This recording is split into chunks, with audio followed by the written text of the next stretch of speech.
Salut à tous et bienvenue sur votre chaîne Real Madrid Info.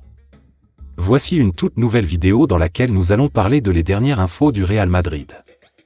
Voici les grands points nous allons développer. Premièrement, Real Madrid, magnifique nouvelle en vue pour Ancelotti. Ensuite, pourquoi le positionnement de Kylian Mbappé au Real Madrid pose souci. Et, le Real Madrid a peur de devenir le PSG à cause de Mbappé.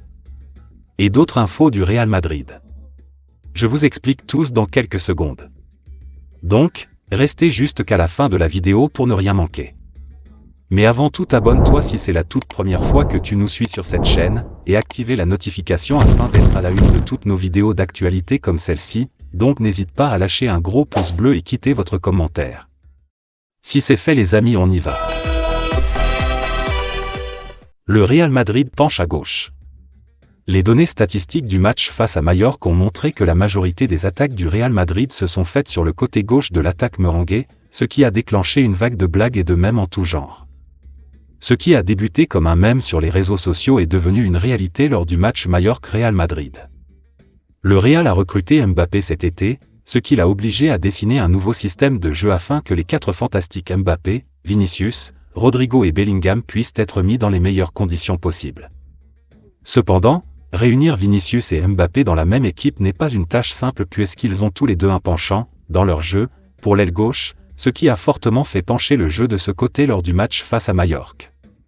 En effet, les statistiques d'attaque par zone montrent que 52% des attaques du Real Madrid sont passées par le côté gauche, soit près du double comparé à l'aile droite 27%. De plus, les hitmaps positionnement moyen du joueur durant le match des trois attaquants montrent une nette dominance pour cette aile, même Bellingham venant de derrière. Dans le cas de Vinicius et Mbappé, cette situation s'explique car l'un est l'ailier gauche et l'autre commence ses attaques depuis cette zone, bien qu'il soit l'attaquant axial sur le papier, en raison de la tactique dynamique que Carleto essaie de mettre en place dans la zone offensive. Cependant, comme le montre le graphique, ce qui n'est pas si courant, c'est que Rodrigo lui aussi ait plus de participation sur le côté gauche alors qu'il est censé évoluer à droite. La position moyenne de chaque joueur montre encore une fois la réalité de l'attaque merengue, principalement concentrée sur l'aile gauche. Rodrigo lui-même semble être un milieu de terrain tant il est redescendu chercher des ballons qui ne lui venaient pas à cause d'une attaque qui passait presque tout le temps par le côté gauche. Le seul joueur de champ clairement concentré sur le côté droit du terrain était Dani Carvajal, qui s'est retrouvé bien seul sur son aile. Le Real Madrid vient de remporter la Supercoupe d'Europe et est encore en phase d'adaptation pour trouver la conception tactique parfaite qui parviendra à s'adapter à tous les talents de l'équipe. Cependant, cela ne les a pas exemptés de moqueries venant des réseaux sociaux, les internautes s'en étant donné à cœur joie à propos de cette particularité de jeu. L'autre information. Critiqué, Mbappé sort du silence. Entre Kylian Mbappé et le PSG, ce n'est pas tout à fait terminé. En effet, bien qu'aucun lien contractuel unit les deux parties, des engagements non respectés par le Paris Saint-Germain obligeraient Mbappé à amener cette affaire à la commission juridique de la LFP. Ce qui lui a valu quelques commentaires et critiques. Sur ses réseaux sociaux, l'attaquant du Real Madrid s'est exprimé. Kylian Mbappé vit des derniers jours quelque peu mouvementés au Real Madrid. Après une première en Supercoupe d'Europe face à l'Atalanta au cours de laquelle il avait inscrit son premier but en tant que joueur du Real Madrid 2-0, la recrue phare du club merengue est restée muette à Majorque en Liga dimanche dernier 1 et a même été pointée du doigt sur le but de Voda Muriqi ayant un marquage bien trop laxiste permettant au Kosovar de pouvoir tranquillement ajuster sa tête. En parallèle, Kylian Mbappé a, selon Le Monde, saisi la commission juridique de la Ligue de football professionnel au même titre que la Fédération française de football avec comme objectif de recouvrir la somme brute de 55 millions d'euros qui lui est due et que le PSG se refuse de lui verser. Ce montant équivaut à 3 mois de salaire et 2 primes dont une atteint la barre des 30 millions d'euros. L'UEFA aurait également été mis au courant de cette affaire et Mbappé pourrait plaider un cas de harcèlement moral si le Paris Saint-Germain ne rectifiait pas cette situation. De quoi lui valoir les critiques du rappeur Booba qui n'a pas manqué de souligner sur X les manquements récents de Kylian Mbappé sur les terrains. Resté publiquement muet à tout cela, Kylian Mbappé a pris la parole ce mercredi par le biais de ses réseaux sociaux. Sur Instagram, le numéro 9 du Real Madrid a publié 2 photos de lui à l'entraînement avec une description en français qui est la suivante: « La chance aide parfois, le travail toujours ». Un message quelque peu énigmatique au vu des récents événements sportifs et extrasportifs dont il est le précurseur. Le feuilleton continue. L'autre information. Le retour dans l'ombre d'Andriy Lounine. Le gardien numéro 2 du Real Madrid est de nouveau dans l'ombre de Thibaut Courtois. Son avenir est toujours incertain. Andriy Lounine a vécu une dernière année plus agitée que jamais dans sa carrière. À 25 ans, il est allé récupérer une place de titulaire dans les cages du Real Madrid la saison passée après la blessure de Courtois et malgré le recrutement de Kepa. L'Ukrainien a fait une très belle saison mais semble de retour au même point un an plus tard. Tout semblait pourtant indiquer que cet exercice 2023-2024 allait propulser Lounine dans sa carrière malgré que Carlo Ancelotti choisisse un Courtois sur le retour plutôt que lui pour la finale de la Ligue des Champions. Toujours est-il que l'Ukrainien a été déterminant en Liga, en Ligue des Champions plus encore et a un excellent bilan 32 buts encaissés en 31 matchs.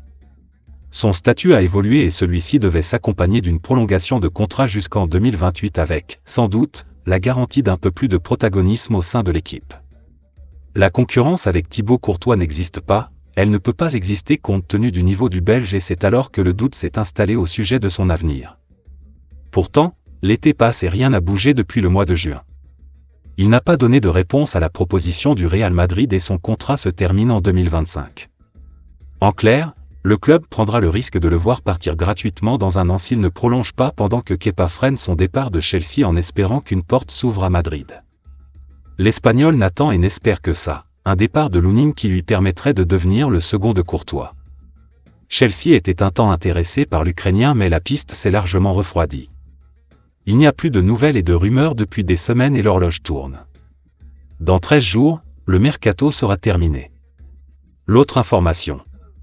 Magnifique nouvelle en vue pour Ancelotti.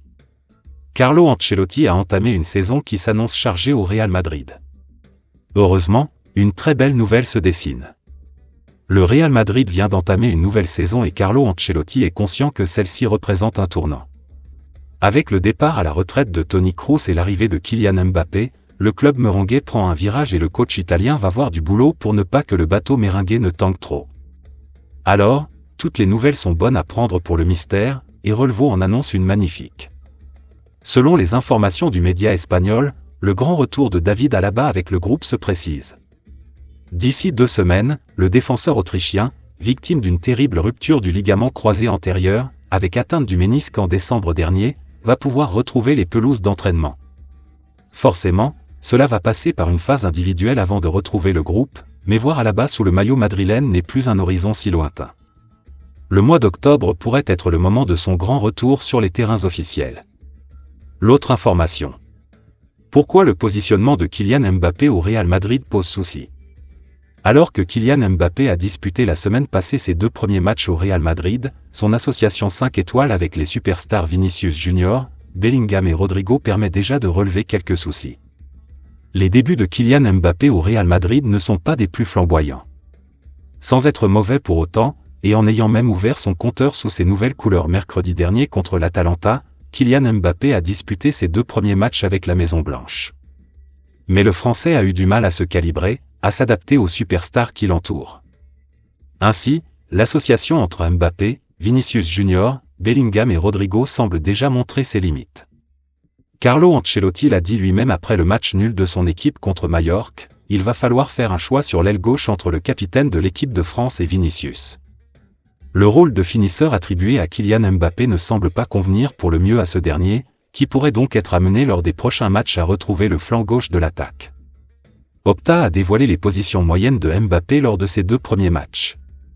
À chaque fois, il débordait dans le couloir gauche et désertait l'axe au grand désarroi de son coach. Preuve qu'instinctivement, Mbappé préfère évoluer sur son aile préférentielle. Mais déloger son coéquipier brésilien, au vu des performances de ce dernier, semble compliqué voire même impossible. Premier casse-tête en attaque pour le tacticien italien ce dimanche, Kylian Mbappé jouera enfin son premier match au Santiago Bernabéu sous les couleurs merengue. Une rencontre face au Real Valladolid, qui s'est imposé face à l'Espagnol Barcelone pour son premier match de la saison. Après 2 premiers matchs qui ont été révélateurs d'une attaque qui semble déjà avoir du mal à fonctionner, Carlo Ancelotti pourrait bien procéder à quelques changements pour cette 2e journée de Liga, afin de chercher une solution aux problèmes offensifs de son équipe. L'autre information. Le Real Madrid a peur de devenir le PSG à cause de Mbappé. Le Real Madrid ne s'attendait pas à ce que les débuts nationaux de Kylian Mbappé soient une déception, et même si l'attaquant français a montré des éclairs de son talent, le nul contre le Mallorca a certainement provoqué la colère de Carlo Ancelotti. Les principaux problèmes soulignés par l'Italien étaient l'attitude, l'engagement et l'équilibre, ce qui, selon Relvo, était une tentative délibérée de faire chauffer les oreilles de ses footballeurs. La formation peut être un 4-2-4 en attaque, mais Rodrigo Goes et Jude Bellingham sont responsables de la transformation en 4-4-2 en défense, et Mallorca a exploité Los Blancos dans leur zone. La crainte est qu'avec le départ de Toni Kroos et l'arrivée de Mbappé, la dynamique de l'équipe pousse le Real Madrid à se diviser en une défense et une attaque avec peu d'espace entre les deux. Nous n'avons pas besoin d'être le PSG, et la phrase à moitié sérieuse, à moitié plaisante qui a été commentée autour de Valdebebas. Les Merengues veulent éviter ce qu'ils ont vu au PSG, lorsque Mbappé était flanqué de Neymar Jr et Lionel Messi, les trois restant en attaque et le reste de l'équipe en défense. En attendant, l'effondrement des Galactiques, lorsque Claude Makelele a quitté le Santiago Bernabéu pour intégrer des joueurs plus avant-gardistes, est également cité comme une expérience antérieure de quelque chose de similaire.